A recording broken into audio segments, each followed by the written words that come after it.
الحمد لله وكفى والصلاة والسلام على عباده الذين اصطفى أما بعد فأعوذ بالله من الشيطان الرجيم بسم الله الرحمن الرحيم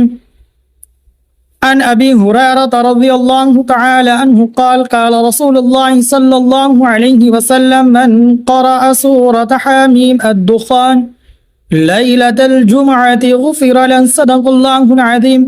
میرے اور آپ کے پیارے آقا مدنی کریم علیہ نبینا علیہ الصلوۃ والسلام کے بہت پیارے صحابی سیدنا ابو ہریرہ رضی اللہ تعالی عنہ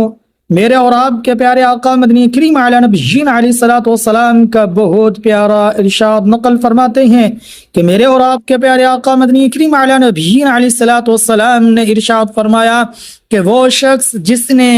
شب جمعہ کو سورۃ الدخان کی تلاوت کی اللہ اس کی مغفرت فرما دیتے ہیں۔ اب دیکھیں ناظرین اکرام،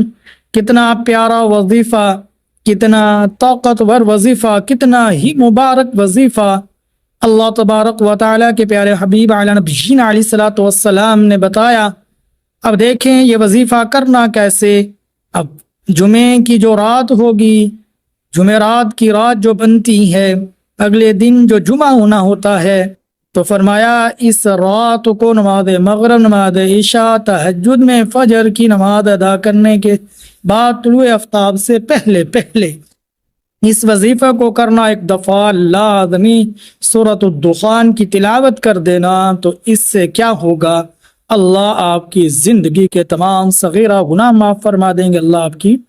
تو حدیث پاک کے اندر تو یہ الفاظ ہیں، اللہ آپ کی مغفرت فرما دیں گے۔ تو اللہ سے دعا ہے اللہ تبارک و تعالی ان باتوں پر عمل کرنے کی توفیق عطا فرمائے۔